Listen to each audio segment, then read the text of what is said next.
ஆராதனையின் ஆரம்பமாக யாரும் எழுந்து நின்று சேர்ந்து ஒரு சங்கீதத்தை வாசிப்போம்.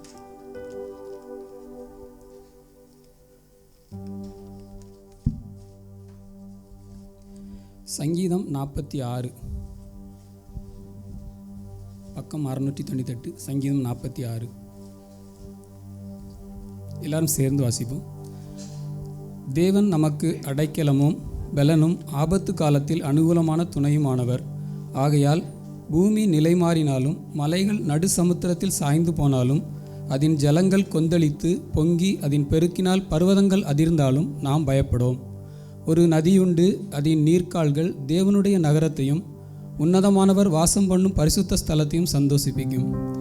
தேவன் அது நடுவில் இருக்கிறார், அது அசையாது. அதிகாலையிலே தேவன் அதற்கு சகாயம் பண்ணுவார்.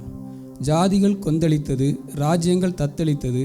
அவர் தமது சத்தத்தை முழங்க பண்ணினார், பூமி உருகி போயிற்று. சேனைகளின் கர்த்தர் நம்மோடு இருக்கிறார். யாக்கோபின் தேவன் நமக்கு உயர்ந்த அடைக்கலமானவர். பூமியிலே பால் கடிப்புகளை நடப்பிக்கிற கர்த்தருடைய செய்கைகளை வந்து பாருங்கள். அவர் பூமியின் கடைமுனை மட்டும் யுத்தங்களை ஓய பண்ணுகிறார். வில்லை ஒடித்து ஈட்டியை முறிக்கிறார். ரதங்களை நெருப்பினால் சுட்டெரிக்கிறார். நீங்கள் அமர்ந்திருந்து நானே தேவனென்று அறிந்து கொள்ளுங்கள். ஜாதிகளுக்குள்ளே உயர்ந்திருப்பேன், பூமியிலே உயர்ந்திருப்பேன். சேனைகளின் கர்த்தர் நம்மோடு இருக்கிறார். யாக்கோபின் தேவன் நமக்கு உயர்ந்த அடைக்கலமானவர். ஜெபம்.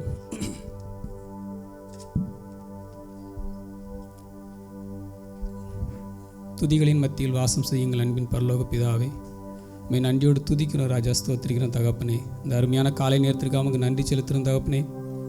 இந்த நேரத்திலும் தகப்பனே, நாங்கள் ஒரு கூட்டமாக கர்த்தாவே உம்முடைய சமூகத்தில் வந்து இந்த பரிசுத்த நாளை ஆசரிக்க எங்களுக்கு கொடுத்த கிருபைக்காக நமக்கு நன்றி செலுத்துகிறோம் ராஜா. நன்றியோடு உம்மை துதிக்கிறோம், ஸ்தோத்திரிக்கிறோம் தகப்பனே. கடந்த நாட்கள் முழுவதும் எங்களை கண்ணின் மணியைப் போல நீர் பாதுகாத்து நமக்கு நன்றி செலுத்துகிறோம் ராஜா. எல்லா காரியங்களிலும் கர்த்தர் நீர் எங்களுக்கு போதுமானவராக இருந்தீர், உமக்கு நன்றி செலுத்துகிறோம் தகப்பனே. வேலை செய்கிற இடத்திலும் தகப்பனை, போக்கிலும் வரத்திலும் கர்த்தருடைய பாதுகாப்பு எங்களோடு கூட இருந்திருக்காம நமக்கு நன்றி செலுத்தின ராஜா. நன்றியோடு உம்மை துதிக்கிறோம், ஸ்தோத்திரிக்கிறோம் தகப்பனே. இந்த பரிசுத்த ஓய்வு நாளின் தகப்பனை உம்மை ஆராதிக்க, உமக்கு நன்றி செலுத்த, உமக்கு துதி ஸ்தோத்திரங்களை ஏறெடுக்க கர்த்தர் எங்களுக்கு நல்ல ஒரு ஐக்கியத்தை கொடுத்திருக்கிறீர், உமக்கு நன்றி செலுத்துகிறோம் ராஜா. நன்றியோடு உம்மை துதிக்கிறோம், ஸ்தோத்திரிக்கிறோம் தகப்பனே. இந்த ஆராதனையில் தகப்பனை கலந்து கொள்ள வந்து கொண்டிருக்கிற மக்கள் விரைவாக வந்து முழு ஆராதனையிலும் பங்கு பெற்றுக்கொள்ள கர்த்தர் உதவி செய்யும் ராஜா. இந்த ஆராதனையின் மூலமாக நாங்கள் கர்த்தாவே நாங்கள் சந்தோஷம் அடையும் தகப்பனை, நாங்கள் ஆசீர்வாதங்களை பெற்றுக்கொள்ளவும் கர்த்தர் கிருபை செய்யும். நம்முடைய கிருபையும் பாதுகாப்பும் கூட இருக்கட்டும் தகப்பனை. விசேஷமாக கர்த்தாவே இந்த வாத்திய கருவிகள் தகப்பனை, மியூசிக் இன்ஸ்ட்ருமெண்ட்களை கர்த்தர் நீர் ஆசீர்வதியும் தகப்பனை. நாங்கள் ஒரு நேர்த்தியான ஆராதனை உமக்கு செய்ய உதவி செய்யும் ராஜா. பாடல் குழுவை ஆசீர்வதியும் கர்த்தாவே. இன்னுமாக கர்த்தாவே வசனங்களை கேட்கும் பொழுது தகப்பனை, அந்த வசனங்கள் எங்களுக்கு பிரயோஜனமாக இருக்க கர்த்தர் உதவி செய்யும் ராஜா. அந்த வசனங்களின் மூலமாக நாங்கள் ஆசீர்வாதங்களை பெற்றுக்கொள்ள கர்த்தர் உதவி செய்யும் தகப்பனை. காணிக்கை நீர் ஆசீர்வதியும் கர்த்தாவே. கையின் பிரயாசங்களை நீர் ஆசீர்வதியும் கர்த்தாவே. நாங்கள் கொடுக்கிற காணிக்கை கர்த்தாவே இன்னும் அதிகமாக பயன்பட அநேக ஆயிரம் மக்கள் கர்த்தர் மெய்யான தெய்வம் என்று அறிந்து கொள்ள கர்த்தர் உதவி செய்யும் ராஜா. அப்படிப்பட்ட இடங்களுக்கு நாங்கள் விதைக்க கர்த்தர் எங்களுக்கு நல்ல ஞானத்தை தாரும் கர்த்தாவே. நீர் முழு ஆராதனை நீர் பொறுப்படுத்திக் கொள்ளும் தகப்பனை. தொடக்கம் முதல் முடியும் மட்டும் உடைய பிரசனம் எங்களோடு கூட இருக்கட்டும் தகப்பனை. எந்தவித குறைவுகள் இல்லாதபடி ஒரு சிறப்பான ஒரு ஆராதனை உமக்கு ஏறெடுக்க கர்த்தர் உதவி செய்யும் ராஜா. நீர் மகிமைப்படுவீராக. உம்முடைய கர்த்தாவினுடைய மகிமை இந்த ஆலயத்தை நிரப்பட்டும் தகப்பனை.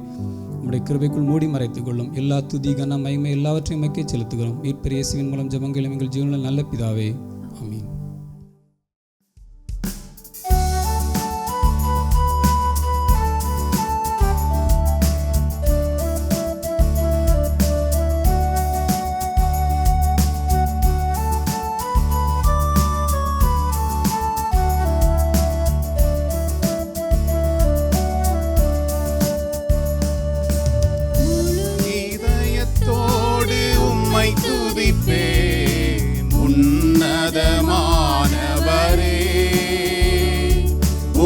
அதிசயங்கள் எல்லாம் எடுத்துரைப்பேன், அதிசயமானவரே. முழு இதயத்தோடு உம்மை துதிப்பேன், உன்னதமானவரே. உம் அதிசயங்கள் எல்லாம் எடுத்துரைப்பேன், அதிசயமானவரே. உன்னதமானவரே, என் உறைவிடம் நீர்தானே. உன்னதமானவரே, என் உறைவிடம் நீர்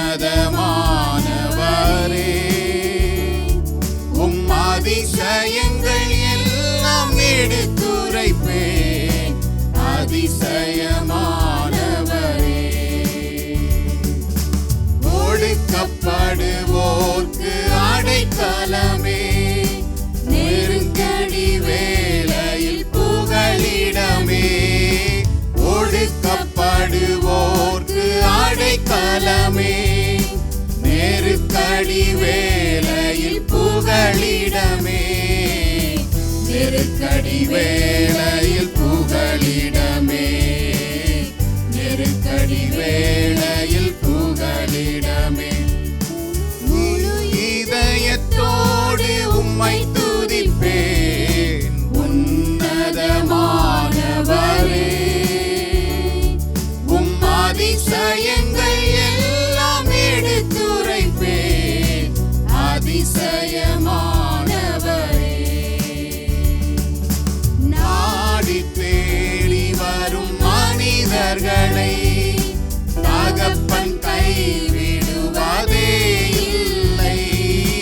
நாடி தேடி வரும் மனிதர்களை தகப்பன் கைவிடுவதே இல்லை.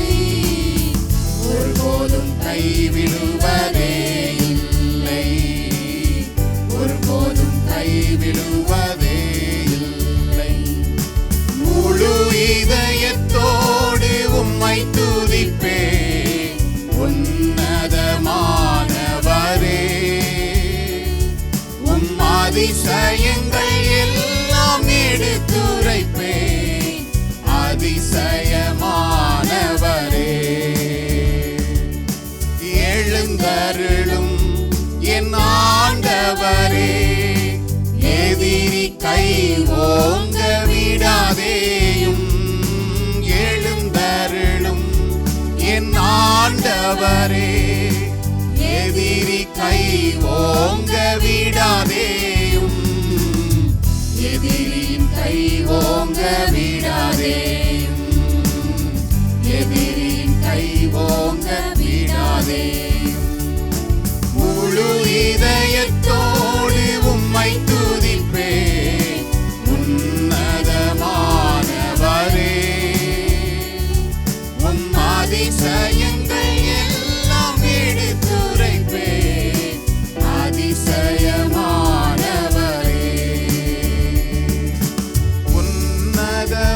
உன்னதமானவரே, என் உறைவிடம் நீதானே. உன்னதமானவரே, என் உறைவிடம் நீர்தானே. உயர்த்துகிறேன், வாழ்த்துகிறேன், வணங்குகிறேன், உம்மை போற்றுகிறேன். உயர்த்துகிறேன், வாழ்த்துகிறேன், வணங்குகிறேன், உம்மை போற்றுகிறேன். காலை வேளையில ராஜா, என்னுடைய முழு இருதயத்தோடு கூட அப்பா உம்மை நேசிக்க, உம்மை தேட அப்பா எங்களுக்கு போதிய கிருபைகளை அருளும்படியா ஜெபிக்கிறோம். இந்த காலை வேளையில கர்த்தாவே, உம்மை தேடுகிற யாவருக்கும் நீர் உம்மை வெளிப்படுத்துகிற தேவனா இருக்கிறீர். கர்த்தாவே, எந்தெந்த பகுதிகளில் நாங்கள் உம்மை தேடிக்கொண்டிருக்கிறோம், எந்தெந்த பகுதிகளில் கர்த்தாவே நீர் எங்கள் பாதைக்கு வெளிச்சமாய் வாருன்னு சொல்லி உம்மை வருந்தி கேட்கிற ஒவ்வொரு பிள்ளைகளுடைய வாழ்க்கையிலும் என் தேவன் நீர் வெளிப்படும்படியா கர்த்தாவே தாழ்த்துகிறோம்.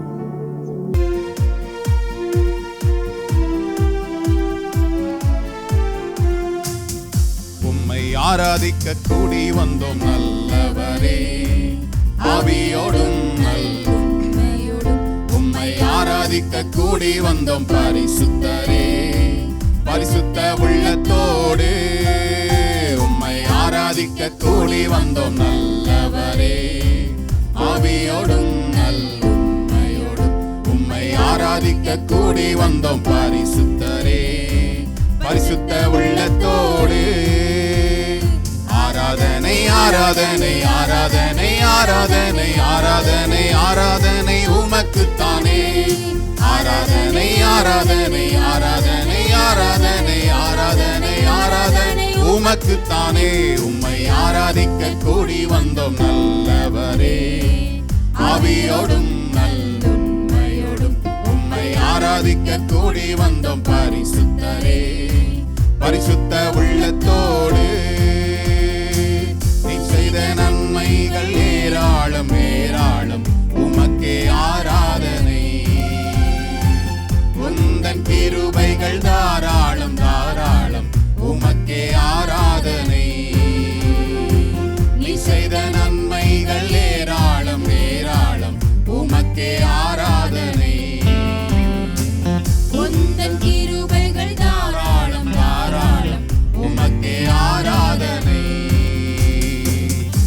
நாமம் உயர்த்திடுவேன்,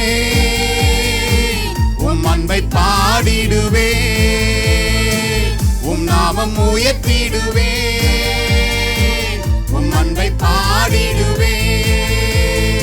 ஆராதனை ஆராதனை ஆராதனை ஆராதனை ஆராதனை ஆராதனை உமக்குத்தானே. ஆராதனை ஆராதனை ஆராதனை ஆராதனை ஆராதனை ஆராதனை உமக்குத்தானே. உம்மை ஆராதிக்க கூடி வந்தோம் நல்லவரே, ஆவியோடும் நல்லுண்மையோடும் உம்மை ஆராதிக்க கூடி வந்தோம் பரிசுத்தரே, பரிசுத்த உள்ளத்தோடு. நீ தந்த ரட்சிப்பு பெரிதல்லோ பெரிதல்லோ, உமக்கே ஆராதனை. உந்தன் வழிகள் அதிசயம் அதிசயம், உமக்கே ஆராதனை. நீ தந்த ரட்சிப்பு பெரிதல்லோ பெரிதல்லோ, உமக்கே ஆராதனை. உந்தன் வழிகள் அதிசயம் அதிசயம், உமக்கே ஆராதனை. மகிமை நிறைந்தவரே, மாட்சிமை உடையவரே, மகிமை நிறைந்தவரே, மாட்சிமை உடையவரே.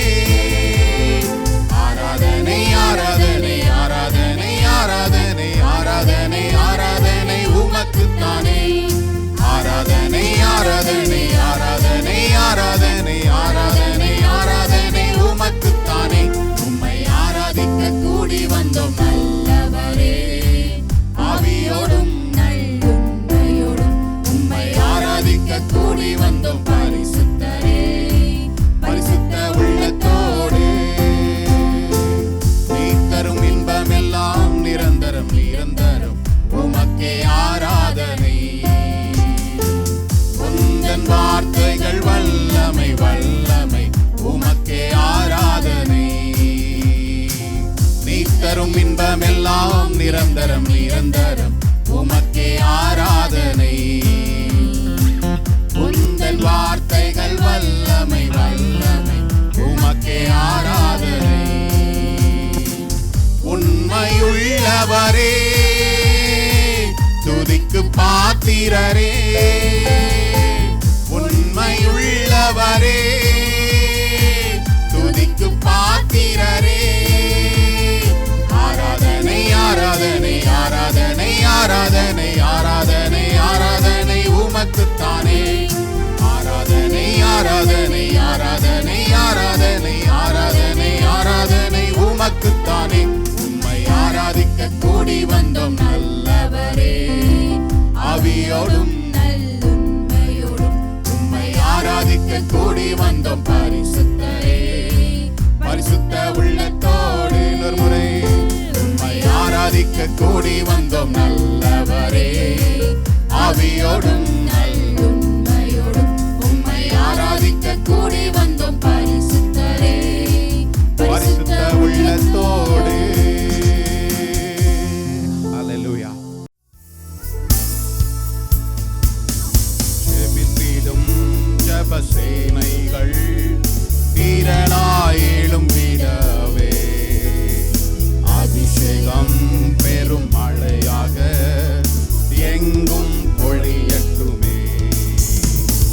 ஜெபித்திடும் ஜெபசேனைகள் திரளாயிலும் விடவே, அபிஷேகம் பெரும் மழையாக எங்கும் பொழிந்திடுமே.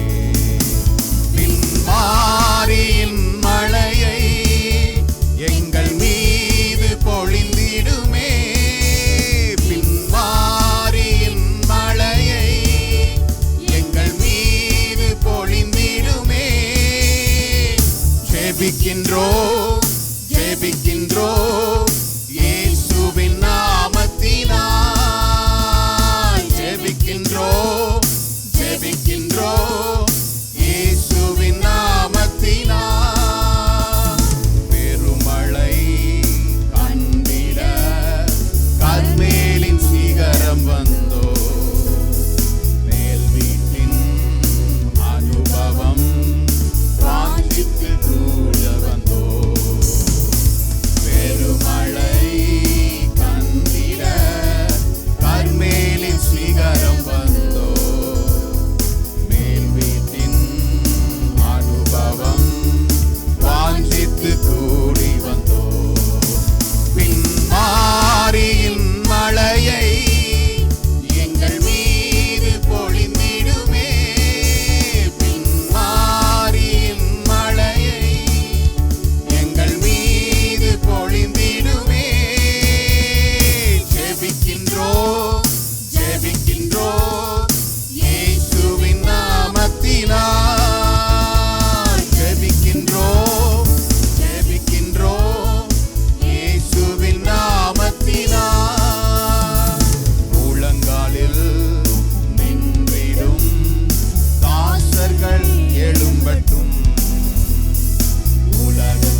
பண்ணீங்கன்னு தெரியல. முழங்காலில் நின்றிடும் தாசர்கள் எழும்பட்டும், உலகத்தை கலக்கிடும் சேனைகள் எழும்பட்டும். ஏதோ ஒரு 4 சரணத்தை பாடிட்டு உட்கார்றதற்கு அல்ல, உலகத்தை கலக்கிடும் சேனைகளை கர்த்தர் கட்டி எழுப்பி கொண்டிருக்கிறார். உங்களுடைய பிரச்சனைகளையும் பாடுகளும் மாத்திரமே தான் நம்மளுடைய வாழ்க்கை. இதை சமாளிக்கிறதுக்கே எனக்கு நேரம் பத்தலையேன்னு நீங்க நினைச்சீங்கன்னா, கடைசி வரை நம்மளுடைய நேரத்தை சமாளிப்பதிலே போயிடும். எப்பொழுது நான் தேவனுடைய கரத்துல பாத்திரமா இருக்கணும். வாரத்துக்கு ஒரு நாள்லாம் சர்ச்சுக்கு வந்தா போதும் அல்ல, என்னுடைய தனிப்பட்ட வாழ்க்கையில கர்த்தருக்கு குறித்த இடத்தை நான் யாருக்கும் கொடுக்க மாட்டேன்ற ஒரு தீர்மானத்தோடு நீங்க இருந்தீங்கன்னா உங்களை தான் சேனைகளா எழுப்புவார். ஹல்லேலூயா.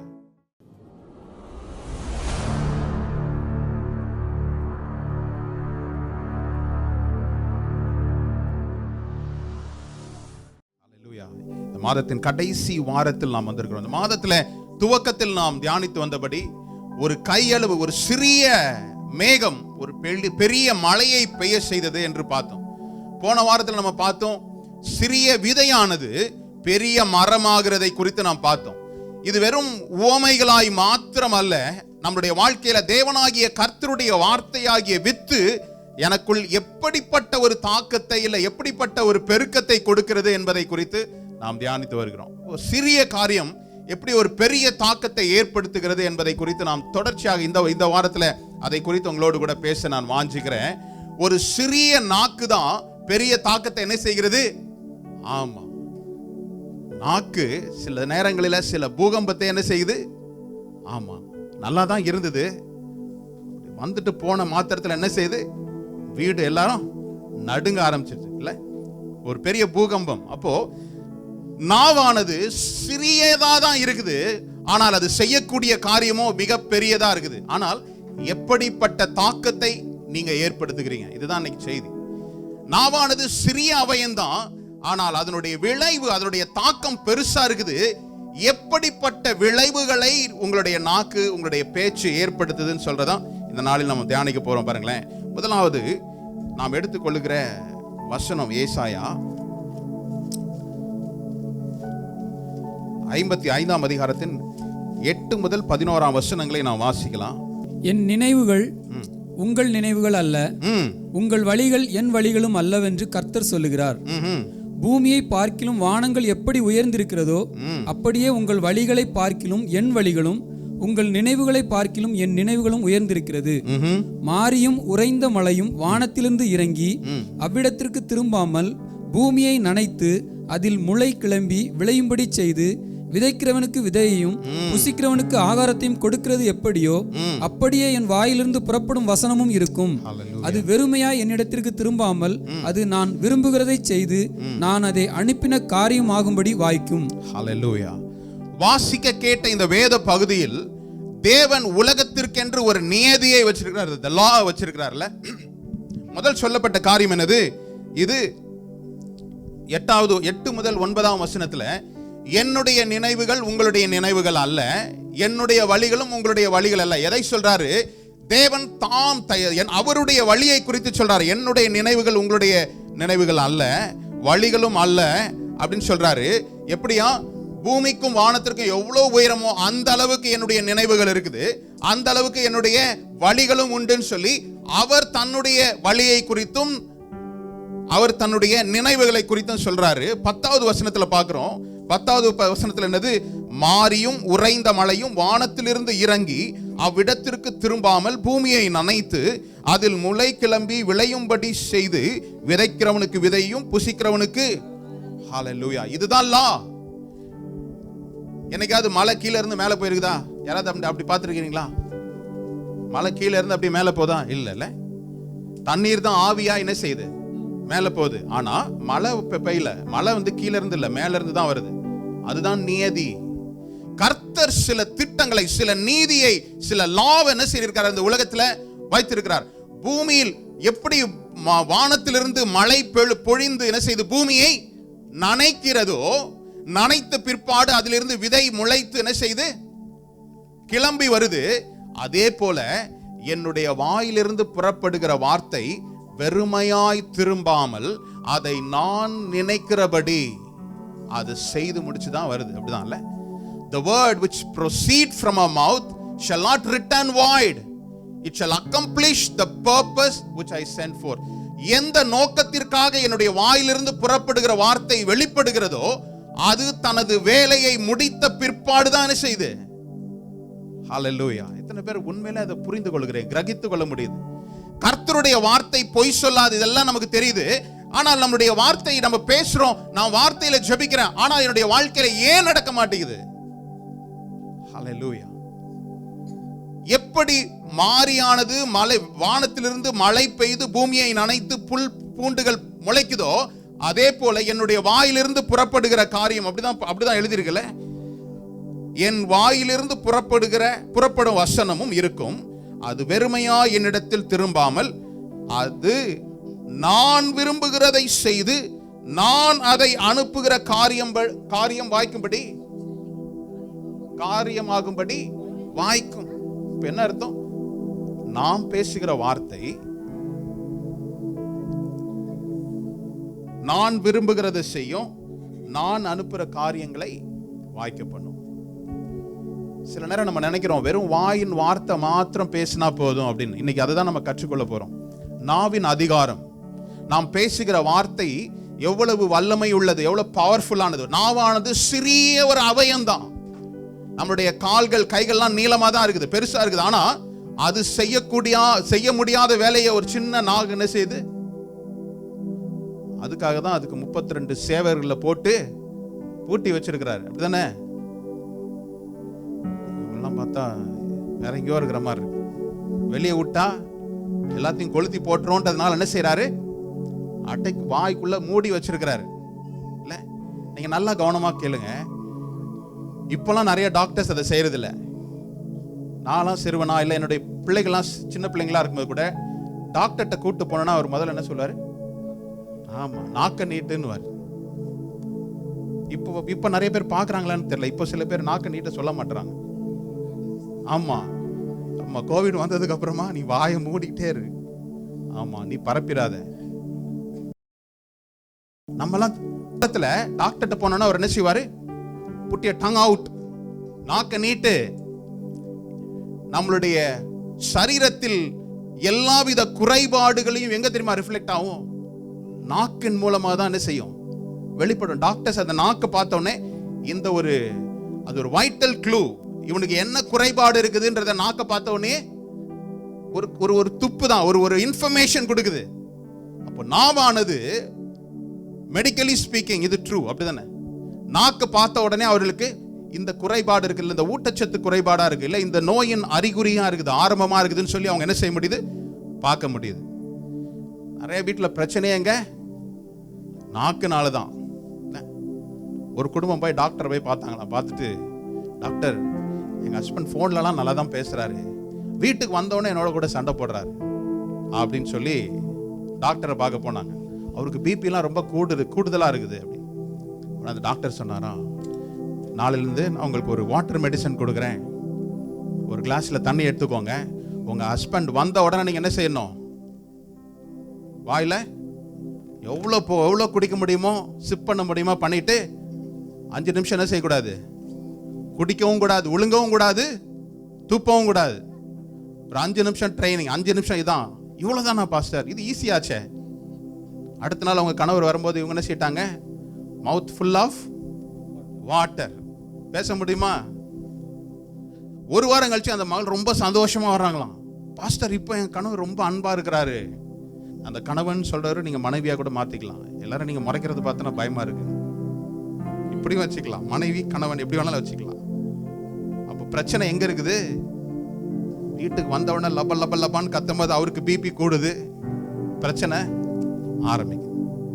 அப்ப நாவு ஒரு மனிதனை என்ன செய்கிறது? காயப்படுத்தவும் செய்கிறது, உருவாக்கவும் செய்கிறது. அதான் சொன்னேன், சிறிய அவயமா இருக்குது, அதனுடைய விளைவு பெருசா இருக்குது. சின்ன நாக்கு தான், சின்ன அவயம் தான், ஆனால் அதனுடைய தாக்கம் பெருசா இருக்குது. ஆனால் எப்படிப்பட்ட தாக்கத்தை நீங்க உருவாக்குறீங்க? எப்படிப்பட்ட விளைவை ஏற்படுத்துறீங்க? நன்மையான விளைவா, தீமையான விளைவா? அதை தான் இன்னைக்கு நம்ம பார்க்க போறோம். எப்படிப்பட்ட விளைவை நாம் ஏற்படுத்த போறோம் அப்படின்னு சொல்லி பாருங்களேன். யாக்கோபு 3ஆம் அதிகாரத்தில் 3ஆம் வசனத்தை நாம் வாசிக்கலாம்.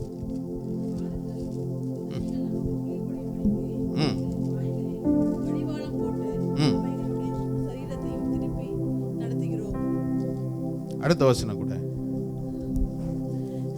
கப்பல்களையும் பாருங்கள், அவைகள் மகா பெரியவைகளாயிருந்தாலும் கடும் காற்றுகளால் அடிபட்டாலும் அவைகளை நடத்துகிறவன் போகும்படி யோசிக்கும் இடம் எதுவோ அவ்விடத்திற்கு நேராக மிகவும் சிறிதான சுக்கனாலே திருப்பப்படும். ஹல்லேலூயா. சுக்கானாலே திருப்பப்படும். ஆமென். முதல் எடுத்துக்காட்டு என்னது? என்ன சொல்லப்பட்டது? முதல் எடுத்துக்காட்டு, குதிரை நம்மளுடைய இன்ஜின் பவரை நம்ம நிர்ணயிக்கணும். என்ன சொல்றாங்க? ஹார்ஸ் பவர், அப்படிதான் சொல்றாங்கல்ல. அவ்வளவு வலிமை மிக்க ஒரு குதிரையை கட்டுப்படுத்த முடியுமானால் ஒரு கடிவாளத்தை என்ன செய்யணும்? அதோடைய ஸ்பீடை கண்ட்ரோல் பண்ணணும்னா ஒரு கடிவாளத்தை போடணும். ஸ்பீடை கால்குலேட் பண்றது இத்தனை ஹார்ஸ் பவர் அப்படின்னா அது ஹார்ஸ், அதோடைய குதிரையினுடைய வல்லமை என்னது? மிகப்பெரியதுதான். ஆனால் ஒரு சிறிய கடிவாளம் அதை என்ன செய்து கட்டுப்படுத்துது. அதே போல கப்பல் மிக பெரியதா இருந்தாலும் ஒரு சிறிய சுக்கான் என்ன செய்தது? அது அதனுடைய திசையை மாற்றி அமைக்கிறது. நல்லா கவனமா கேளுங்க. உங்களுடைய வாழ்க்கையில எது நீங்க சின்னதுன்னு நினைக்கிறீங்களோ, எது யூஸ்லெஸ் நினைக்கிறீங்களோ, அதை வச்சுதான் கர்த்தர் என்ன செய்வாரு? சில காரியங்களை செய்றார்.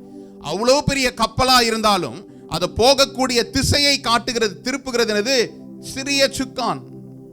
ஒரு சிறிய டைரக்ஷனை மாற்றக்கூடிய சிறிய ஃபேன் மாதிரி ஒரு சின்ன ஒரு உலோகம், சின்ன ஒரு கருவி. குதிரையை அதே போல கட்டுப்படுத்துவது ஒரு சிறிய கடிவாளம். அதுக்கு அடுத்த வசனத்தை கூட படிக்கலாம் பாருங்களேன்.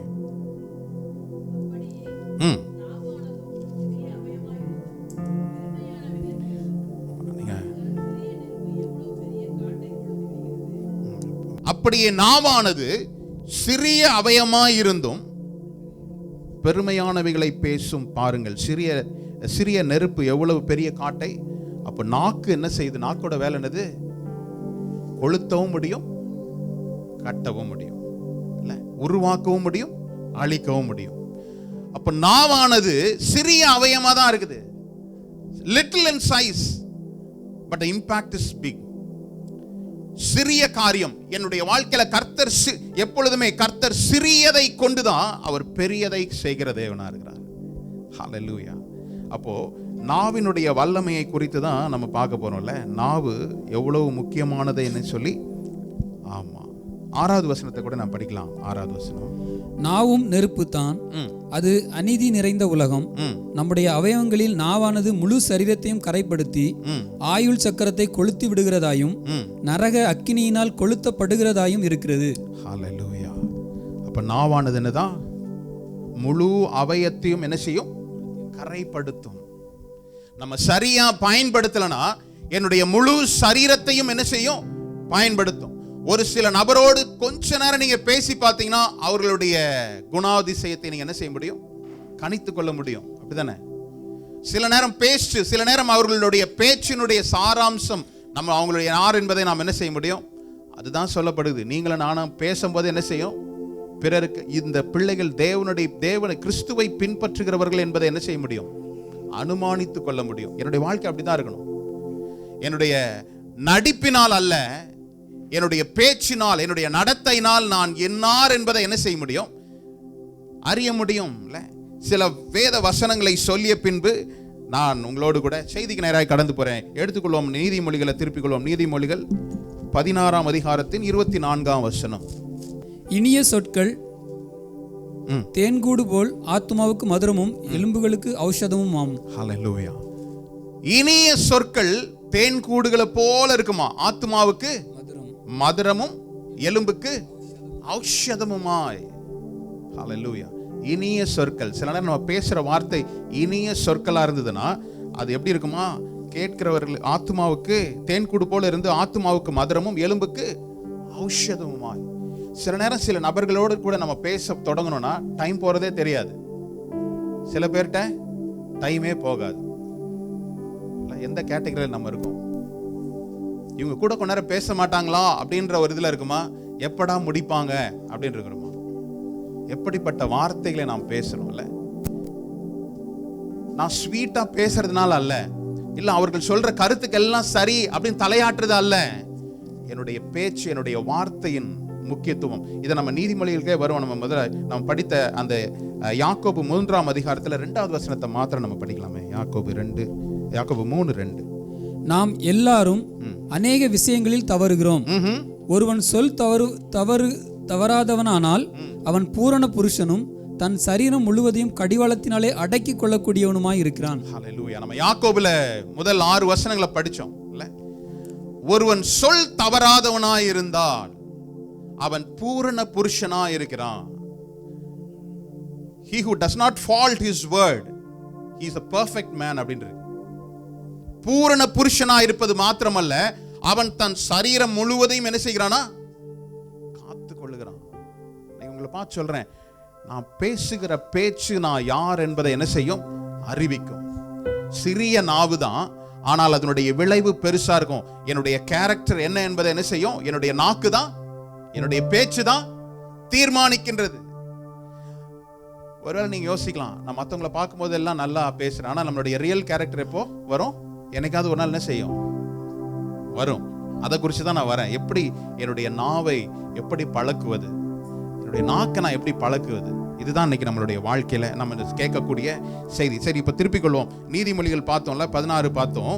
அதே போல இனிய சொற்கள் தேன் கூடு போல இருக்குது, என் ஆத்மாவுக்கு மதுரமா இருக்குது, எலும்புகளுக்கு ஔஷதமா இருக்குது. நான் வேகமா படிச்சுட்டு நான் செய்திக்கு நேரா போறேன். அதே 12ஆம் அதிகாரத்தின் 18ஆம் வசனம், பட்டய குத்துகள் போல பேசுகிறவர்களும் உண்டு, ஞானவான்களுடைய நாவோ ஔஷதம். நீதிமொழிகள் 12:18 நான் படிச்சேன். பட்டய குத்து போல பேசுகிறவர்களும் உண்டு, ஞானவான்களுடைய நாவோ ஔஷதம். ஔஷதம்னா என்னது? இந்த பக்கம் மெடிசன், எல்லாம் மெடிக்கல் ஃபீல்ட்ல இருக்கிறீங்க, தெரிஞ்சுக்கோங்க. ஔஷதம்னா ஞானவான்களுடைய நாவோ மெடிசனா. யோசித்து பாருங்க, இன்னைக்கு அநேக உலகத்தில் இருக்கிற ஜனங்கள் அநேக காயங்களோடு தான் இருக்கிறோம், அநேக நெருக்கங்கள் மத்தியில தான் இருக்கும். நீங்க பேசுகிற பேச்சு அவர்களை என்ன செய்யணும்? ஆற்றணும். ஞானவான்களுடைய நாவோ ஔஷதம். பட்டய குத்து போல பேசுகிறவர்களும் உண்டு. எத்தனை பேர் சந்திச்சிருக்கிறீங்க? ஆமா பாஸ்டர், டெய்லி நான் கண்ணாடியில பாக்குறேன் அப்படின்றீங்களா? இல்ல, சில பேர் சும்மா பேசுற மாதிரி தான் இருக்கும், அப்படியே குத்தி விட்டு போற மாதிரி, சின்னதா இல்ல, நடந்து போகும்போது பிள்ளைய கிள்ளி விட்டு போற மாதிரி நல்லா தான் பேசுவாங்க. ஆனா அந்த ஒரு வார்த்தை நம்மள என்ன செய்யும்? வெட்டி சாச்சிரும், பேச முடியாத பாடி. இல்ல, நீதிமொழிகள் அதான் சொல்லுது, என்னுடைய நாவு பட்டய குத்து போல ஒருத்தனை பேசுறேனா, இல்ல மற்றவனுக்கு ஔஷதமா இருக்கிறேனா? நான் பேசுகிற வார்த்தை அவனுக்கு மருந்தா? ஏற்கனவே காயப்பட்டு இருக்கிறாங்க, அவங்கள்ட்ட போய் மறுபடியும் 2 குத்து குத்திட்டு வர்றதுக்கு இல்ல, அவர்களுடைய காயத்தை ஆற்றத்தக்கதாய் என்னுடைய வார்த்தை மாறணும்னா நான் ஞானமா இருக்கணும். இல்ல, நீதிமொழிகள் 15ஆம் அதிகாரத்துல 2வது வசனத்தை படிக்கலாம் யாராவது. நீதிமொழிகள் 15:2. ஞானிகளின் நாவு அறிவை உபயோகப்படுத்தும், மூடரின் வாயோ புத்தியினத்தை கக்கும். புத்தியினத்தை காக்கும். இல்ல, ஞானிகளுடைய நாவு என்ன செய்யும்? அறிவை உபயோகிக்கும். மூடனுடைய நாவோ புத்தியினத்தை. அப்போ நான் எதுக்கு மறுபடியும் இந்த வார்த்தைகள், அநேக வார்த்தைகளை சொல்ல, நீங்க குறித்து கொண்டு வீட்டில் போய் படிச்சு பாருங்க. என்னுடைய நாவு எந்த காரியத்தை பிறப்பிக்கிறது, எந்த சிறிய அவயமாகி அந்த நாக்கு எந்த விளைவுகளை கொண்டு வருது அப்படின்னு சொல்லி அப்படி உங்களுக்கு புரியறதுக்காக தான் நான் இந்த வார்த்தையை சொல்றேன்.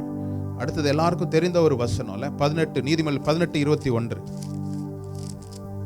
மரணமும் ஜீவனும் நாவின் அதிகாரத்தில் இருக்கும், அதில் பிரியப்படுகிறவர்கள் அதன் கனியை புசிப்பார்கள். மரணமும் ஜீவனும் நாவின் அதிகாரத்தில் இருக்கிறது, அதில் விருப்பப்படுகிறவன் அதன் கனியை. அப்ப சாய்ஸ் உங்களுக்கு கொடுத்துட்டாரு. நாம் பேசுகிற வார்த்தை ஜீவனை கொடுக்குதா இல்ல மரணத்தை பிறப்பிக்கிறதா? நான் நல்லா ஒண்ணு கவனமா சொல்றேன், நம்முடைய கிறிஸ்தவ ஓட்டம் என்பது முயற்சியின் அல்ல. இன்னைக்கு அநேக நேரம் நம்ம சொல்றது, I want to control my tongue, என்னுடைய நாக்க அப்படியே அடக்கி கொள்ளணும்னு நான் நினைக்கிறேன். அடக்குறது ஒரு நாள் என்ன செய்யாது, நிரந்தரம் அல்ல. எவ்வளவு தூரம் அடக்குறீங்களோ ஒரு நாள் வெடிச்சு அப்படிதான் இல்ல, அடக்கி அடக்கி வச்சீங்கன்னா அப்படிதான் சொல்லும். நான் அடக்கி அடக்கி போயிடும், ஒரு நாள் என்ன செய்யும், அப்படியே ஒரு பாம், ஆட்டோ பாம் மாதிரி வெடிச்சிடும். அடக்குவது அல்ல, பழக்குவது.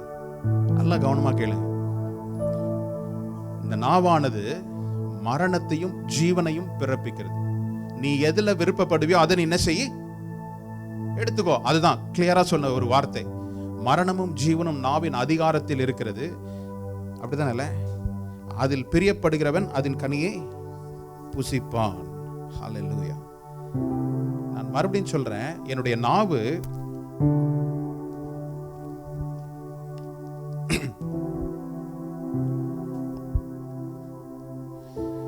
நான் ஒருவேளை அடக்கிக் கொள்வது மாத்திரமே, நாவை அடக்கிக் கொள்றது தான் பெரிய ஒரு விஷயம் அப்படின்றது மாத்திரம் நினைச்சேன்னா, ஒருவேளை என்னுடைய நாக்கு என்ன செய்யலாம், என்னுடைய நாவு ஞானத்தினாலோ இல்ல மூடத்தனத்தினாலோ என்ன செய்கிறது, நடத்தப்படுகிறது. ஒரு சில இடங்களில் என்னுடைய நான் என்ன செய்றேன், ரொம்ப கவனமா இருக்கிறேன். சர்ச்சுக்குள்ள நம்ம பேசும்போது எப்படி இருக்கும், கேர்ஃபுல்லா பேசுறோம். அந்த பிரதர் நம்மளை என்ன நினைச்சுக்க போறாங்க, இந்த சிஸ்டர் நம்மளை. ஆனா என்னுடைய பேச்சு வீட்டில் எப்படி இருக்கு, இல்ல தனிப்பட்ட வாழ்க்கையில் என்னுடைய நாவு எங்க பயன்படுத்துறேன், என்னுடைய காமன் பிளேஸ்ல இல்ல அவிசுவாசிகளோடு இருக்கும்போது என்னுடைய நாக்கு எப்படி பயன்படுகிறது. இன்னைக்கு அப்படிதான் இல்ல, அங்கங்க போனோம்னா சுவிட்ச் நாக்கு அப்படியே மாத்திக்கிறோம். சர்ச்சுக்கு வரும்போது ஹோலி மூடில் வந்துடுது, அப்படியே பாட்டு பயங்கரம், அல்லேலூயா பயங்கரம். வீட்டுக்கு போனோன்னா வேற மூடு வந்துடுது. நாக்குக்கு அநேக நாக்கு ஃபிக்ஸ் பண்ணிக்கிற மாதிரி இருக்குது. இதுதான் அடக்குறது. அடக்குறது என்ன தெரியுமா, நான் இப்படிலாம் இருக்கணும்னு செய்வது எனக்கு ஆசையா இருக்குது. ஆனா இதெல்லாம் நான் செய்யக்கூடாது. ரெண்டத்தையும் கலந்து கொள்ளும் போது தான் நம்ம என்ன செய்யறோம், சிலதை அடக்கி கொள்கிறோம். ஆனால் முழுமையாய் பயிற்சிவித்த பிறகு உங்களுடைய நாவு எப்படி பயன்படும் அப்படின்னு நீங்க கரெக்டா அதை ட்ரெயின் பண்ணிட்டீங்கன்னா, எல்லா இடத்துலயும் அந்த நாவு என்ன செய்யும், அதே தான் பேசும். இடத்துக்கு ஏற்ற மாதிரி பேசுறவன் இந்த உலகத்துல வேணா ஜெயிக்கலாம், ஆனால் ஆவிக்குரிய வாழ்க்கையில அவன் தோற்று போனவன் தான். இவனுக்கு எங்க எப்படி பேசணும்னு நல்லா தெரியும் பாஸ்டர், உலகத்துல முன்னுக்கு வரலாம், ஆனால் கர்த்தருடைய பார்வையில் அவன் ஒரு சிறியவன். ஹல்லேலூயா.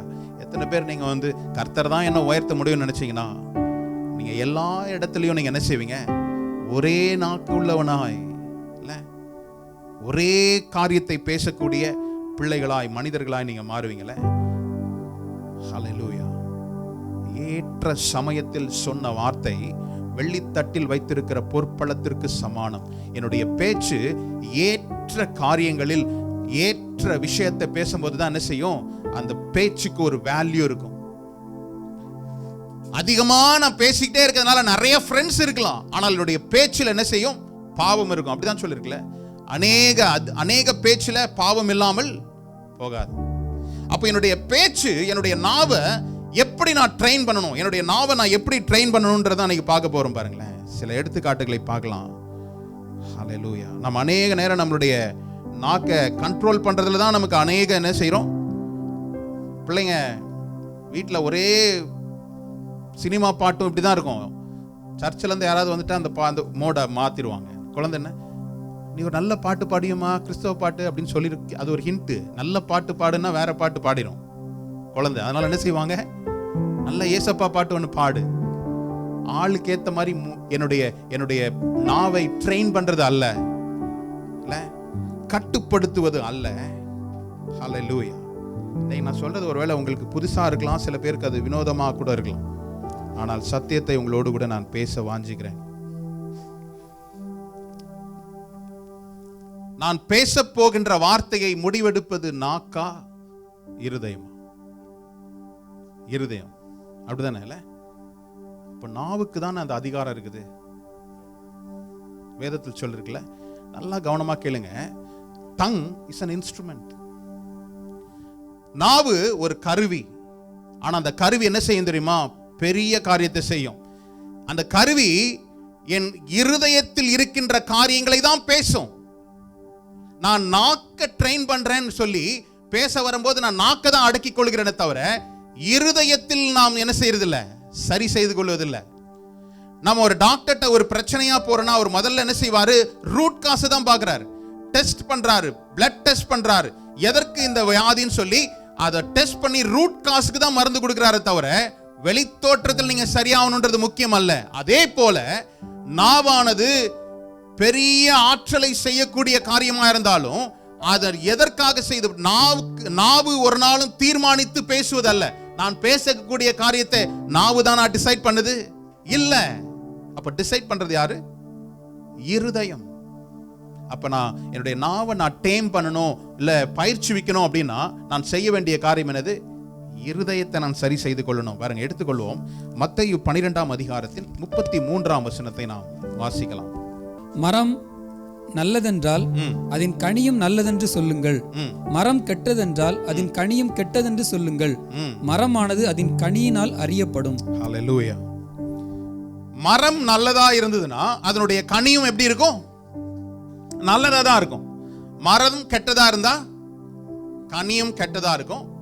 நல்ல மரம் கெட்ட கனியை கொடுக்காது. இது கிளியரா இருக்கும். மரம் நல்லதா இருந்ததுன்னா கனியும் எப்படி இருக்கும்? ஆமா. ஆப்பிள் ட்ரீல போயிட்டு எங்கடா பலாப்பழம் காணும் தேடுவோம் யாராவது? அந்த மரத்தின் கனியை அது கொடுக்கும். அடுத்தது 35வது வசனத்தை பார்க்கலாம். நல்ல மனுஷன் இருதயமாகிய நல்ல பொக்கிஷத்திலிருந்து நல்லவைகளை எடுத்து காட்டுகிறான், பொல்லாத மனுஷன் பொல்லாத பொக்கிஷத்திலிருந்து பொல்லாதவைகளை எடுத்து காட்டுகிறான். ஹல்லேலூயா. அப்போ கட்டுப்படுத்த வேண்டியது நாக்கை அல்ல, இருதயத்தை பழக்குவிக்கணும். இங்க என்ன சொல்லப்படுது? நல்ல மனுஷன் தன் இருதயமாகிய நல்ல பொக்கிஷத்தில் இருந்து நல்லவைகளை எடுத்து காட்டுகிறான், பொல்லாத மனுஷனோ பொல்லாத இருதயத்தில் இருந்து பொல்லாதவைகளை எடுத்து காட்டுகிறான். இந்த எடுத்து காட்டுகிற வேலை யார் செய்யறது?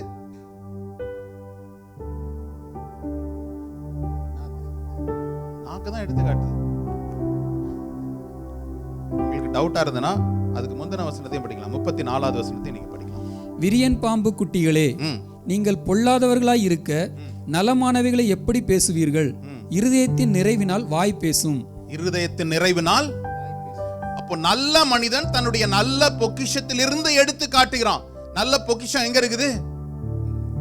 இன்னைக்கு நம்மளுடைய உலகத்தில் பொக்கிஷங்கள் என்ற உடனே இல்ல பொருளா ஒரு மெட்டீரியலிஸ்டிக்கான ஒரு உலகத்தில் இருக்கிறதுனால பொக்கிஷம், என்னுடைய ட்ரெஷர் அப்படின்ன உடனே என்னுடைய பிள்ளைகளை சொல்றோம், என்னுடைய பொசஷன்ஸை சொல்றோம், நான் என்னோட சுதந்திரத்தை கொண்ட சொல்றோம், லேண்டை சொல்றோம், வீட்டை சொல்றோம், காரை சொல்றோம். ஆனால் இங்கு சொல்லப்பட்ட பொக்கிஷம் என்னது? நல்ல மனிதன் தன் நல்ல பொக்கிஷமாகிய இருதயத்தில் இருக்கிறது என்ன செய்யறான்? எடுத்து காட்டுறான். அந்த எடுத்து காட்டுற வேலையை தான் யார் செய்யறா? உதடு செய்து, நாக்கு செய்து, உதடு இல்ல நாக்கு செய்து. அப்போ நான் நல்ல முறையில என்னை திருப்பிக் கொள்வதற்கு நாக்க மாத்திரம் நான் கண்ட்ரோல் பண்றது அவசியமே இல்லை. என்னுடைய நாக்கை நான் பாதுகாத்துக் கொள்வேன் என்றால் அது தோல்வியில தான் முடியும். நான் கண்ட்ரோல் பண்ணிக்கிறேன், என்ன நான் கண்ட்ரோல் பண்ணிக்கிறேன் அப்படின்னு நம்ம நினைச்சிட்டு இருந்தோம்னா அது என்ன செய்யாது? ஒரு நாளும் நல்ல தீர்வாகாது. ஹல்லேலூயா. என்னுடைய நாவை கட்டுப்படுத்துவது, என்னுடைய இருதயத்தை நான் என்ன செய்யணும்? தேவனுடைய வார்த்தையினால், ஆவியானவரால் என்னை நடத்தப்படும் போதுதான் நான் பேசுகிற வார்த்தை என்ன செய்யும்? ஞானி பேசுகிறதை போல பேச முடியும், நல்ல ஔஷதமாய் மாறும். ஹல்லேலூயா.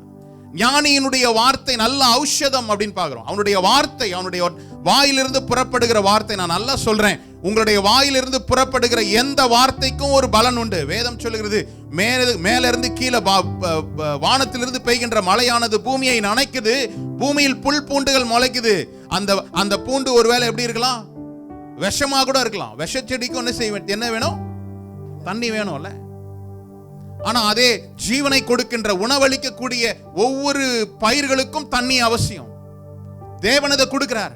அதே போல அவர் சொல்றார், என்னுடைய வாயிலிருந்து புறப்பட்ட வார்த்தை வெறுமையாய் திரும்பாது. ஹல்லேலூயா. அது எந்த நோக்கத்திற்காக அனுப்பப்பட்டதோ அந்த நோக்கம் நிறைவேறும்படி அந்த வார்த்தை என்ன செய்யும்? செயல்படும். The word which I proceed from my mouth shall not return void. மேகத்திலிருந்து மழை பெய்யும் போது பாதி தூரம் வந்துட்டு இல்ல நான் திரும்பி போறேன்னு போகுமா? போகாது. தேவனுடைய வார்த்தை, அவர் வாயிலிருந்து புறப்பட்ட ஒவ்வொரு வார்த்தையும் என்ன செய்யும்? அதனுடைய கிரியைகளையும் அதனுடைய நினைவுகளையும் என்ன செய்யும்? முடித்த பிற்பாடு தான் செய்யும், திரும்பும். அப்போ என்னுடைய இருதயத்தில் நல்ல பொக்கிஷமா இருக்கிற என்னுடைய இருதயத்திலிருந்து நல்லவைகளை எடுத்து காட்டுகிறேன். எது நல்லது? எப்படி எடுத்து காட்டுறேன்? பேச்சின் மூலமாய், என்னுடைய வார்த்தையின் மூலமாய். அப்ப நான் பேசுகிற காரியங்கள் நல்லா கவனமா கேளுங்க. இருதயத்தில் இருக்கிறது என்ன செய்யும்? வாய் பேசுது. ஆனால் அந்த இருதயத்திற்கு முன்னாடி வர்றதுக்கு முன்னாடி என்னது? அதனுடைய மீடியம் என்னவா இருக்கு? அதனுடைய ரூட் என்னவா இருக்குது?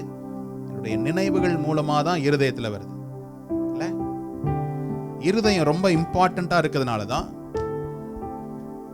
கணவன் மனைவிக்கும், மனைவி கணவனுக்கும் நேசிக்கிறான்னா ஒரு சிம்பிள் என்ன போடுறாங்க?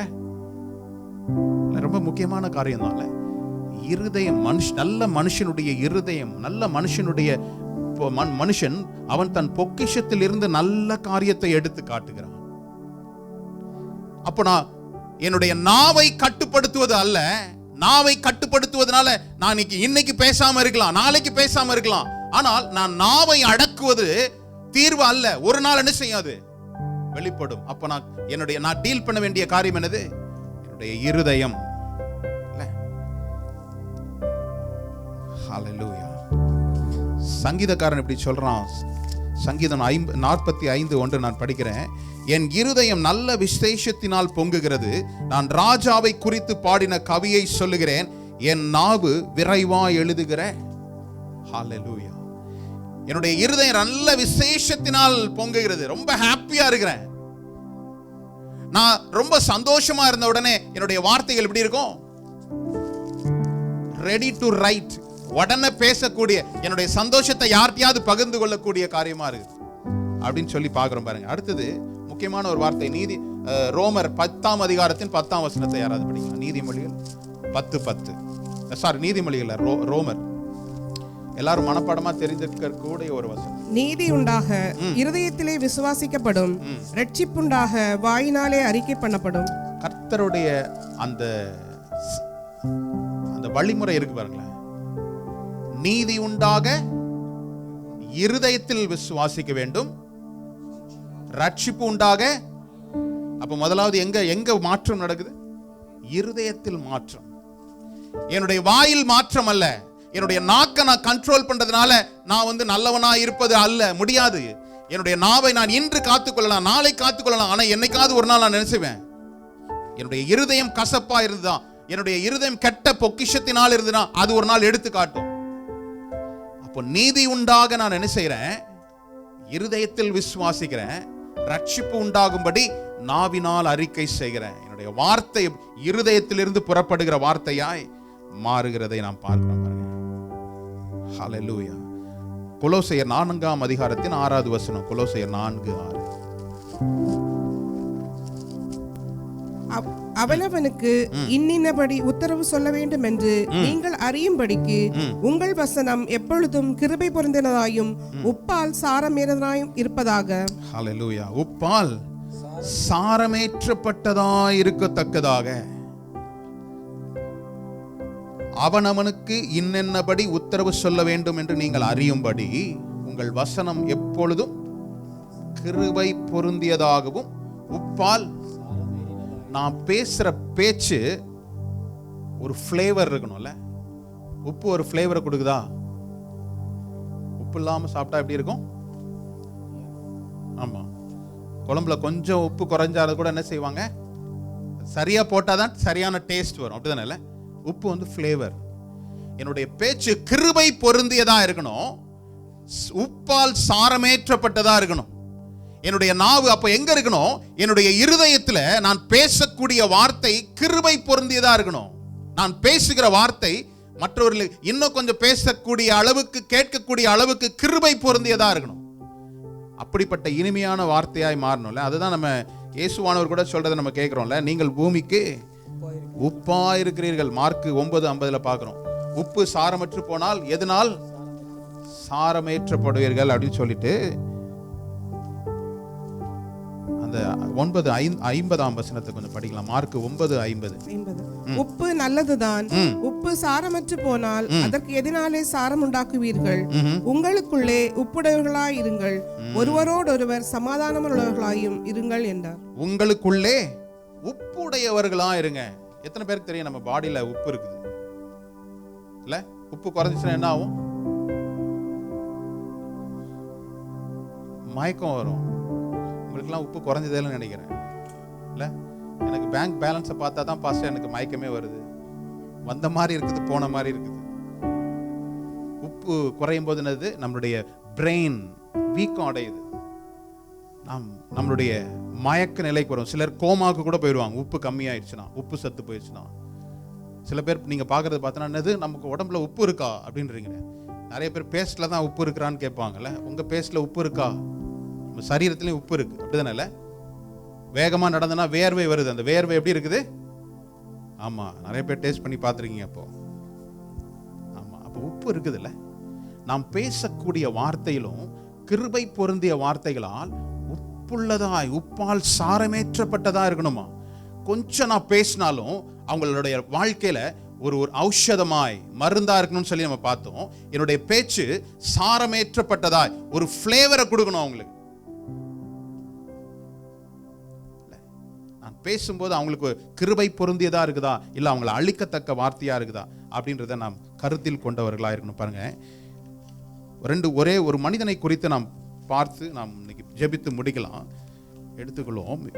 யோவான் 21 அதிகாரம். யோவான் 21 அதிகாரத்துல 2 மற்றும் 3 வசனங்களை பார்க்கலாம். சீமோன் பேதுருவும் திதிமு எனப்பட்ட தோமாவும் கலிலேயா நாட்டிலுள்ள கானா ஊரானாகிய நாத்தான்வேலும் செபதேவின் குமாரரும் அவருடைய 21 அதிகாரத்தின் யோவான் 21 தானே படிக்கிறீங்களா? சரி, படிங்க. செபதேவின் குமாரரும் அவருடைய சீஷரில் வேறு 2 பேரும் கூடியிருக்கும் போது சீமோன் பேதுரு மற்றவர்களை நோக்கி, மீன் பிடிக்க போகிறேன் என்றான். அதற்கு அவர்கள், நாங்களும் உம்முடனே கூட வருகிறோம் என்றார்கள். அவர்கள் புறப்பட்டு போய் உடனே படவேறினார்கள். அந்த ராத்திரியிலே அவர்கள் ஒன்றும் பிடிக்கவில்லை, ஒன்றும் கிடைக்கல. பேதுரு அவனுடைய சீடர்கள் 2 பேர்னு சொல்லப்பட்டிருக்குது. இவங்க எல்லாம் அங்க இருக்கிறாங்க, கடற்கரையில் இருக்கிறாங்க. எதுக்கு கடற்கரைக்கு போனாங்க? 3.5 ஆண்டுகளாக இயேசுவோடு கூட என்ன செய்தாங்க? பயணித்தவர்கள், இயேசுவோடு கூட அப்பம் புசித்தவர்கள், பந்தியில் இருந்தவர்கள், இயேசு செய்த அற்புதங்களை எல்லாம் கண்ணார பார்த்தவங்க. ஆனால் அவர்கள் இருதயத்திற்குள் இயேசு இன்னார் என்பதை அறியாதிருந்தார்கள். இயேசு மனிதனாய் அவருக்கு அறிந்திருந்தாங்க. இயேசு யாருன்னு கேட்டா என்ன சொல்லுவாங்க? அவர் எங்களை போல ஒரு மனுஷன் சொல்லுவாங்க. ஆனா பேதுரு பாருங்க, அப்பப்ப அவனுக்குள்ள ஒரு விசேஷ தாவி வரும். இயேசுவானவர் கேட்கிறாரு, எப்பா என்னை யாருன்னு சொல்றாங்க எல்லாரும், ஜனங்கள் என்னை யாருன்னு சொல்றாங்க. உடனே எல்லாரும் ஒன்று சொல்றாங்க, நீர் எலியா தீர்க்கதரிசின்னு சொல்றாங்க, யோவான் ஸ்நானகன்னு சொல்றாங்க, இவரு சொல்றாங்க, அவர் சொல்றாங்க, தீர்க்கதரிசிகளை ஒருவர்னு கூட சொல்றாங்க. அப்போ பேதுரு திடீர்னு நினைச்சு என்ன சொல்றாரு? பேதுரு, நீங்க என்ன நினைக்கிறீங்க அப்படின்னு கேட்டோம். பேதுரு என்ன சொல்றாரு? நீர் ஜீவனுள்ள தேவனுடைய குமாரனாகிய கிறிஸ்து. அப்பப்ப வெளிப்பாடு வருது பாருங்க. இன்னைக்கு நமக்கும் அப்படிதான் இல்ல, அப்பப்ப வெளிப்பாடு வரும்போது கர்த்தர் தான் நினைக்கிறோம். பிரச்சனைன்னு வந்த உடனே ஆஹா ஒரு மனுஷன் தான்பா அப்படின்னு நம்ம என்ன செய்யறோம்? இயேசுவானவர் மரித்த பிற்பாடு இவனுக்கு என்ன செய்யணும்னு தெரியல. ஏன் தெரியுமா? அவன் வாயில் அவன் வெளிப்படுத்தப்பட்ட காரியத்தை பேசுறானே தவிர வெளிப்படுத்தப்பட்ட காரியத்தை உள்வாங்கிக் கொள்ள மறந்துட்டான். இன்னைக்கு நம்மளும் கூட, கிறிஸ்தவர்களும் கூட, ஒரு அற்புதம் நடக்குது, ஒரு அதிசயம் நடக்குது, ஒரு வெளிப்பாடை பெற்றுக்கொள்றோம், வார்த்தையில் ஸ்ட்ராங்கா இருக்கிறோம். ஆனால் ஒரு பிரச்சனை வந்த உடனே எல்லாத்தையும் விட்டுட்டு என்ன செய்யறோம்? ஓடி போறோம். இதே பேதுரு தான் இயேசுவானவர் கூப்பிட்டு தனியா கூப்பிட்டு சொல்றாரு, நானும் மரணம் சம்பவிக்கக்கூடிய நாட்களில் கடந்து போறேன், நானும் அடிக்கப்பட்டு கொலை செய்யப்படணும்னு. உடனே பேதுரு என்ன சொன்னாரு? ஐயோ உமக்குலாம் நாங்களே உண்மைதான் வந்திருக்கோம், நீரே இப்படி சொன்னா என்ன ஆகுது? இது உமக்கு நடக்க கூடாது. பேதுரு தேவனோடு கூட தான் இருக்கிறான், இயேசுவோடு கூட இருக்கிறான், இயேசு செய்த அற்புதங்களை எல்லாம் பார்க்கிறான். ஆனால் அவன் இருதயத்தில் என்ன செய்யல? அறியாதவனா இருந்தான். தேவன் யார் என்பதை அவன் மனிதனாக, மனுஷன் வந்து செய்யற அற்புதத்தை எல்லாம் ஒரு இயேசுவை ஒரு மனிதனாக மாத்திரம் பார்த்தான். இருதயத்தில் அவன் என்ன செய்யல? இயேசு இன்னார் என்பதை அவர் அறிந்து கொள்ளவே இல்லை. ஆகவேதான் இயேசு மரித்த பிற்பாடு அவன் பேசின பேச்சு எப்படி இருந்தது? ஐ கோ ஃபிஷிங். வேற வழி, என்னுடைய சூழ்நிலைகளில நான் தேவன் என்னை இருதயத்தில் அறியாதவனா இருந்தால் சூழ்நிலைகளுக்கு ஏற்றது போல நான் பேச்சை என்ன செய்வேன்? மாற்றிக்கொள்வேன். என்னுடைய பேச்சு இருதயத்தில் இருந்துதான் வருது. அவனுடைய இருதயத்தில் தேவனை அறியாதவனா இருந்தபடியினால இயேசு மரித்தார் என்பதை அறிந்து உடனே என்ன செய்யிட்டான்? மீன்பிடி தொழிலுக்கு போயிட்டான். எங்கிருந்து கர்த்தர் அவனை கரம் பிடித்து கொண்டு வந்தாரோ அதே வேலைக்கு போயிட்டான். இன்னைக்கு இயேசுவை என் இருதயத்தில் நான் அறியாதவனா இருந்தா நான் எங்கிருந்து மீட்கப்பட்டேனோ அதே இடத்துக்கு நான் என்ன செய்ய முடியும்? திரும்ப முடியும். என்னுடைய பேச்சு மாறும். அப்போ என்னுடைய பேச்சு, அவனுடைய பேச்சு மாறுவதை நாம் பார்த்திருக்கோம்ல. அப்போ இருதயத்தில் அவன் தேவனை அறியாதிருந்தபடியினால அவனுடைய பேச்சில் மாற்றம் ஏற்பட்டது. அதே பேதுரு பாருங்க, அப்போஸ்தலர் 4ஆம் அதிகாரத்தின் 13ஆம் வசனம். பேதுருவும் யோவானும் பேசுகிற தைரியத்தை அவர்கள் கண்டு அவர்கள் படிப்பறிவில்லாதவர்கள் என்றும் பேதமை உள்ளவர்கள் என்றும் அறிந்தபடியினால் ஆச்சரியப்பட்டு அவர்கள் இயேசுவுடனே கூட இருந்தவர்கள் என்றும் அறிந்து கொண்டார்கள். ஹல்லேலூயா. யார் இவங்கெல்லாம்?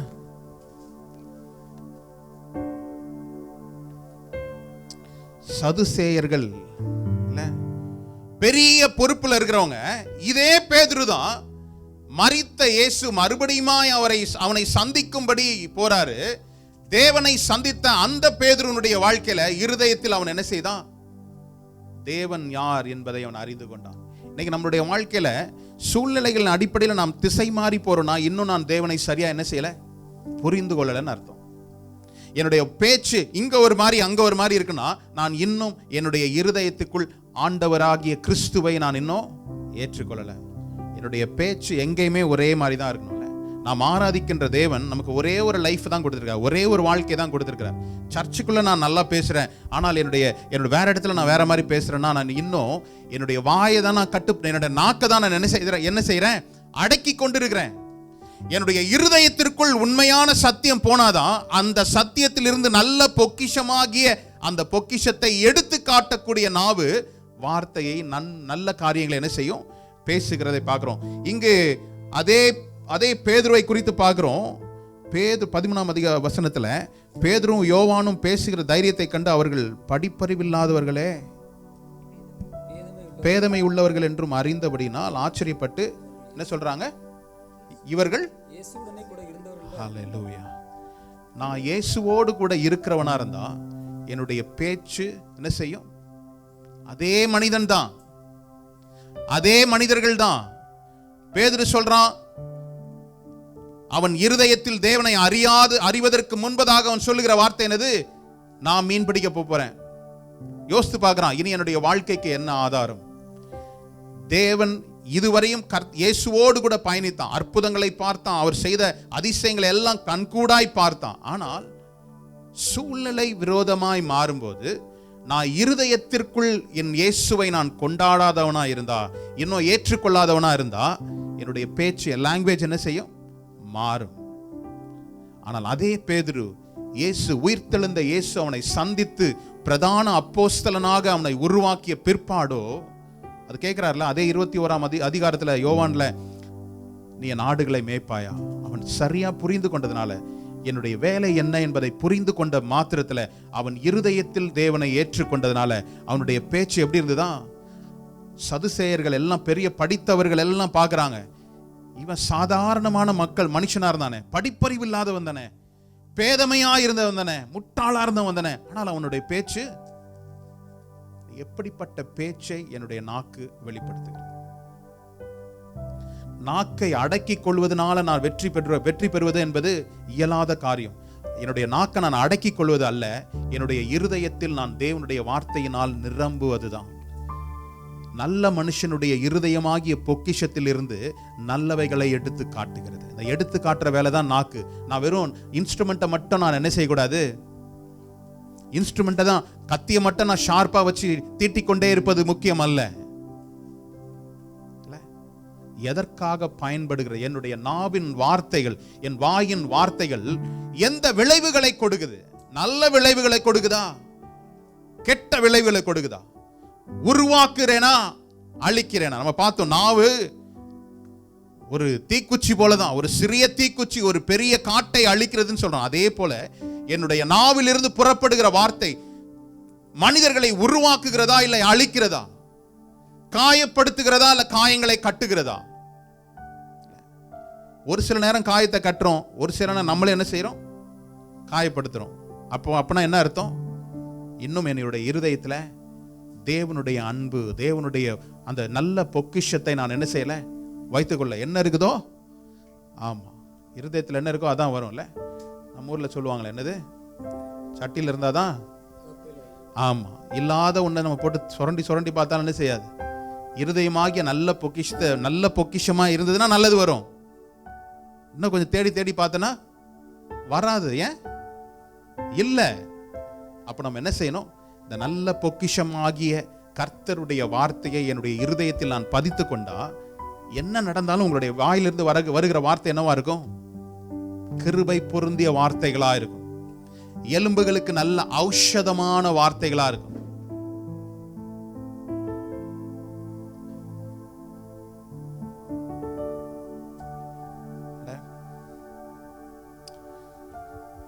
ஹல்லேலூயா.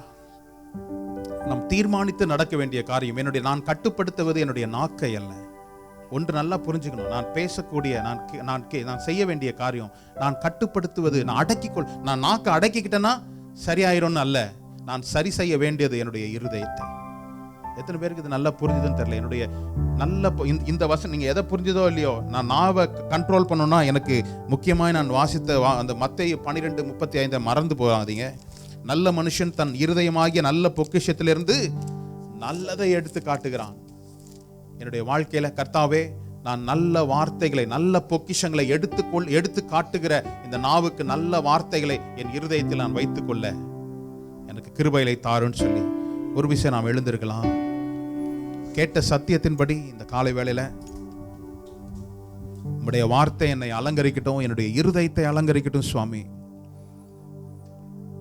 ஒரே மனிதன் தன்னுடைய இருதயத்தில் தேவனை அறியாதவனாய் இருந்தபோது அவனுடைய நிலைப்பாடு வேற. ஆனால் அதே மனிதன் உம்மை அறிந்த பிற்பாடு அவனுடைய நிலைப்பாடு வேறவா இருந்ததை நாங்கள் பார்க்கிறோம். கர்த்தாவே,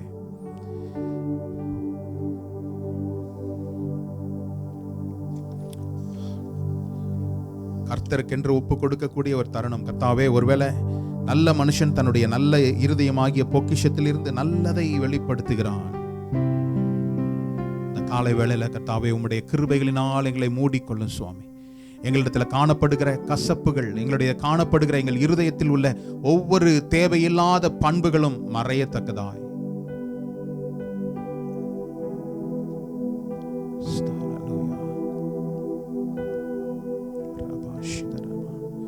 தேவனோடு கூட நீங்க கேட்கக்கூடிய இல்லை உங்களுடைய விண்ணப்பங்களை கர்த்தருக்கு செலுத்தக்கூடிய ஒரு தருணம். என்னுடைய வாயினால நான் எவ்வளவோ பிரச்சனைகளை, சவால்களை நான் சந்திச்சிட்டேன் கர்த்தாவே. இந்த காலை வேளையில நாங்கள் என்னை ஒப்பு கொடுக்கிறோம். எங்களை உருவாக்கத்தக்கதாய், எங்களுடைய இருதயங்களில் உம்முடைய வார்த்தையை பதித்து கொள்ளத்தக்கதாய். வேதம் சொல்லுகிறது, அவர் கல்லான இருதயத்தை எடுத்து சதையான இருதயத்தை நமக்குள் உருவாக்குகிற தேவனா இருக்கிறார்.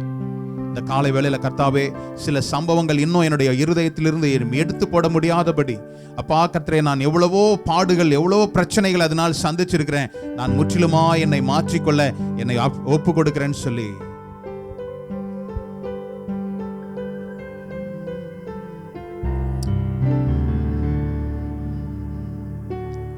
கிருபைகள் என்னில் பெருக செய்தீரே ஸ்தோத்திரம். உம் கரங்களால் என்னை அணைத்துக் கொண்டீரே ஸ்தோத்திரம். கிருபைகள் என்னில் பெருக செய்தீரே ஸ்தோத்திரம். உம் கரங்களால் என்னை அணைத்துக் கொண்டீரே ஸ்தோத்திரம். துதியும் கனமும் எல்லாம் உமக்கே தேவா, உமக்கே. துதியும் கனமும் எல்லாம் உமக்கே தேவா, உமக்கே. சோதனை என்னில் வந்த போதும் நீர் காத்தீ, வேதனை என்னில் வந்த போதும் கிருபை தந்தீ. சோதனை என்னில் வந்த போதும் நீர் காத்தீ, வேதனை என்னில் வந்த போதும் கிருபை தந்தீ. மகிமை கனமும் எல்லாம் உமக்கே தேவா, உமக்கே. மகிமை கனமும் எல்லாம்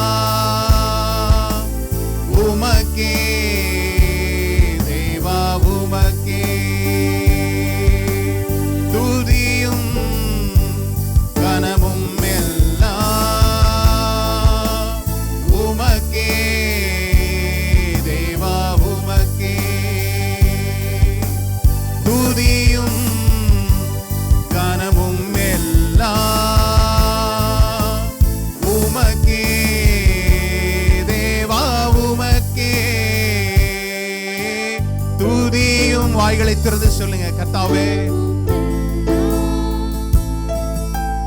உமக்கே தேவா உமக்கே துதியும் கனமும் எல்லாம் உமக்கே தேவா உமக்கே. காலை வேளையில ராஜா, எங்களுடைய பேச்சு நிமித்தமாய் நாங்கள் கிறிஸ்துவை பிரதிபலிக்கிறவர்களாய், எங்களுடைய பேச்சு கிருபை பொருந்தியதாய் கர்த்தாவே. பவுல் சொல்றாங்க, கர்த்தாவே I will not speak